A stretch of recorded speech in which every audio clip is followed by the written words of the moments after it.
called Intruder. It looks like a must-see. The entire... We sent our co-host last night to go see the movie. And apparently, they love to yell at the screen and tell people to turn around. You had a good time? I'm glad. So I look forward to speaking with them. In the meantime, Chris Rock is under fire. Chris.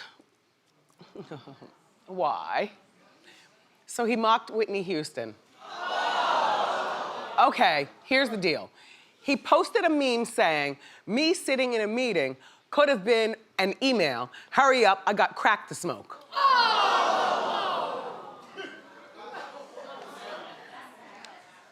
You can't even say too soon. There's certain people that just don't belong. Excuse me. I just think that Whitney, pardon me, I could have called in sick. Yeah. I think that Whitney Houston is one of those people, because she's not here to defend herself, and because she passed away 7 years ago, but doesn't it seem like 7 minutes ago? Yeah. All of the specials and stories being told about her. Excuse me.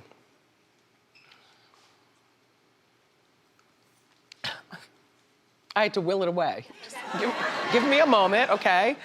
I coughed my way out of a meeting last night. I was only there for 45 minutes. I had to leave. I'm like, oh my gosh, I'm coughing. Anyway, Bobby got pissed and posted, during this time of women empowerment, you choose to use your time to try to humiliate our queen. I thought you was a friend of the family. Well, one thing about Chris Rock is that if he's not your family friend, who are you? Chris Rock is like the type of person, he endears himself to your family. Like, I think of Chris Rock as a family friend.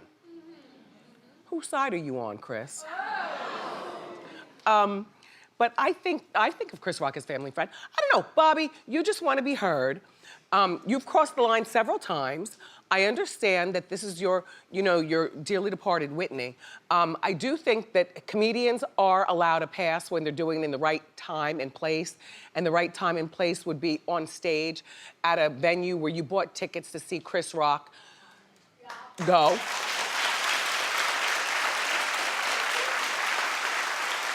I feel like if he was telling jokes about people who passed away untimely, like, you include John Ritter and you include John Belushi, and somehow Whitney was in there, some people might not like it at the comedy venue, but most would like it because they'd say, that's Chris. And for comedians really, they have no limit. Unfortunately, these days, it seems like you force them to have to because you're so sensitive about whatever's going on in your life that you blame it on people who just try to make light of stuff. Like, there's horrible stuff in life that you can make fun of. I just think that Whitney, when you're in a business meeting, Mr. Wealthy Man, probably for what, 2 hours of your day where you probably walked away with a $10 million contract for something new? Wah. Chris. And everyone was sensitive to it, Everyone, I just feel as though it was the wrong place, that's all. I'm going out on comedy. I'll let you know about it. There's a tour set up for me. And I'm like, oh no, thank you. Yeah, no, the tea is better, thank you though.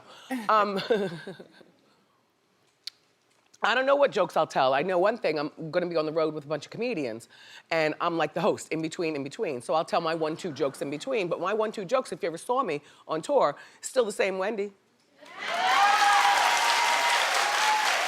Yep. And there'll be people who complain and wanna heckle, oh well. Oh well. So K. Michelle, everybody, is demanding respect as a country singer. Now, excuse me, this is a young lady who graduated from high school and got a yodeling scholarship to college.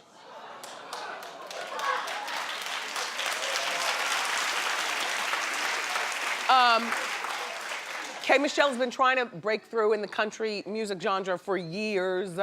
If you know anything about K. Michelle or seen any of her interviews, she's mentioned this before.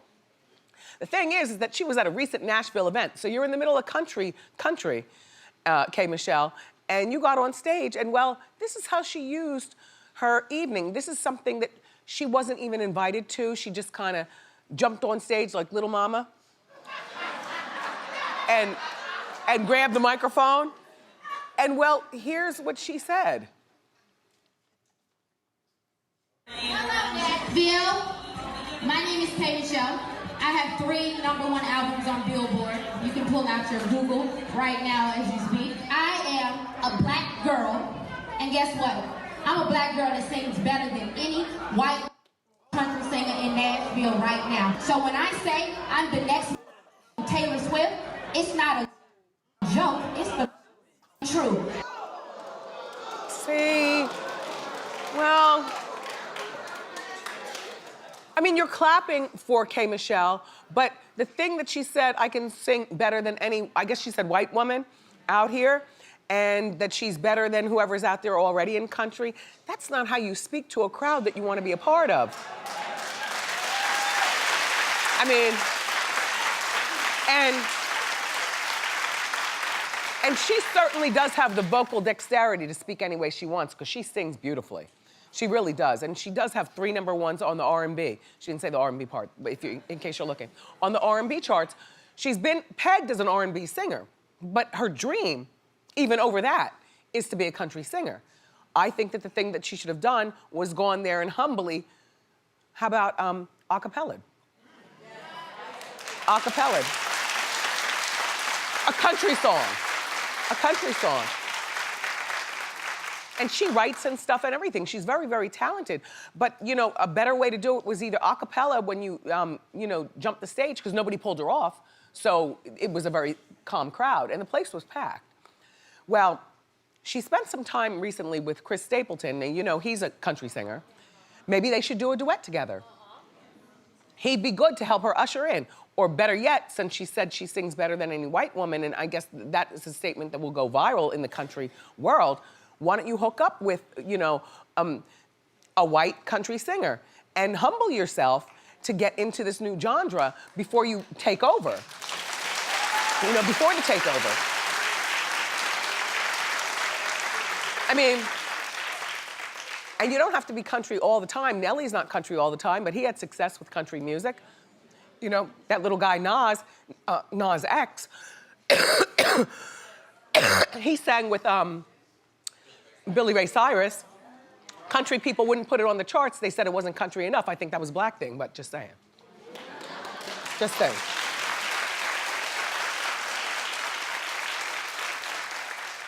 And then there's Darius Rucker, who's country all the time. He's doing it. I don't know.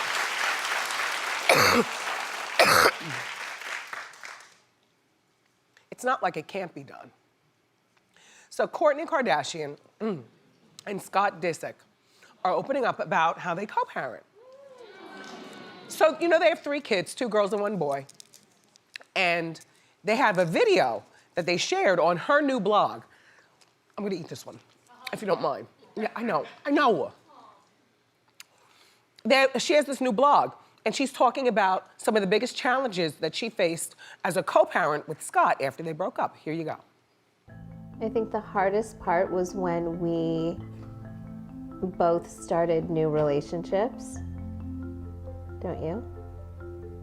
No, but... Like, the hardest part because that caused fights between you and I about introducing the kids. Right, yeah, right.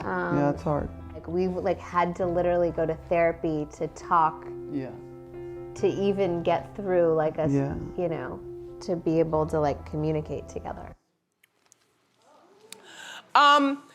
Here's the deal. It probably is hard when you start dating, but when you have 3 children, you gotta make it work out. And we were talking in our Hot Topics morning meeting, and actually my bureau chief came up with a really good idea. I don't know why it's not implemented. If you have children under 10, then it should be required that if you're gonna divorce, that you have to go to marital counseling. or, you know, family counseling. To learn how to co-parent. Just, you know, to learn how to co-parent. Kids under 10, kids older than 10, well, you know, not so much, they're already gone. They are who they are. I like them. Do you think they'll ever get back together? I don't. Kourtney dates, he's a mess. She already has the kids. I bet you she'll want a fourth, probably with him, just to keep it all the same. Counseling, if you have kids under 10. Good idea.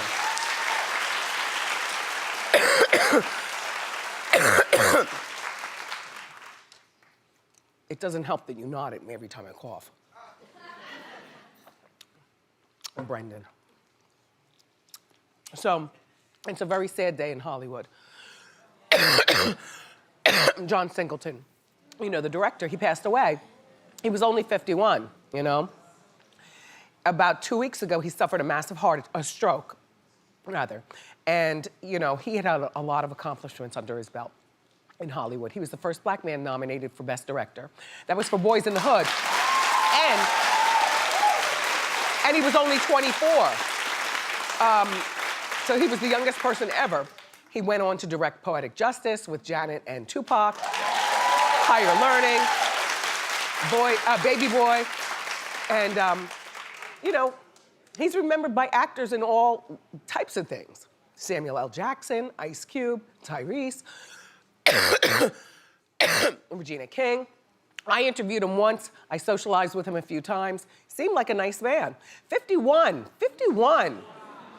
So our hearts go out to his family and keep everything peaceful.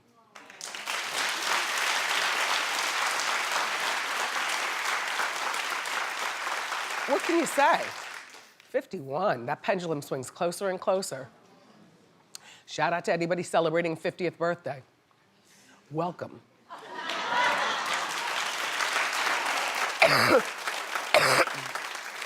So Cynthia Nixon is calling out Sex and the City for being too white. Well, now remember her, a lot of what she says these days is because she's not the actress anymore, she's the political person. She was running for governor of New York. Now she still does stuff on the politics level. I like her. But anyway, she says if it were produced today, the show would have to be more diverse.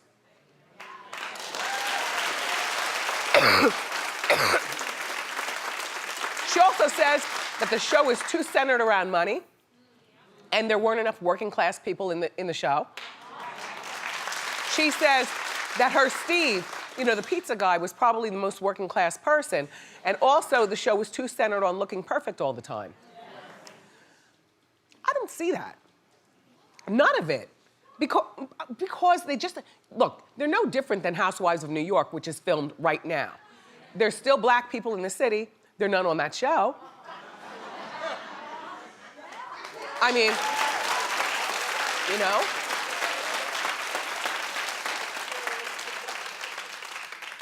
I just feel like I watch those girls with ease and comfort even today, and I think that what they talk about is still relevant. I think Carrie is still a stupid character. She's got no sense with money. You know, she'd rather have things, and she's always looking for eternal love in a stupid way. Samantha, we all know somebody like Samantha, but when they close the door on their own lives, it's a pretty lonely life. We all know people like that. Does she have to be black or Asian? I don't think so. They spoke to me.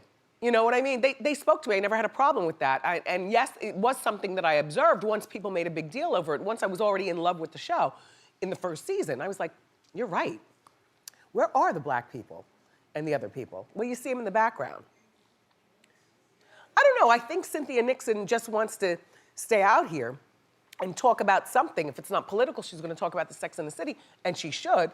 It's an iconic role that she played in an iconic show. But clap if you feel that that show wouldn't go today if it was new, because there's no diversity. It's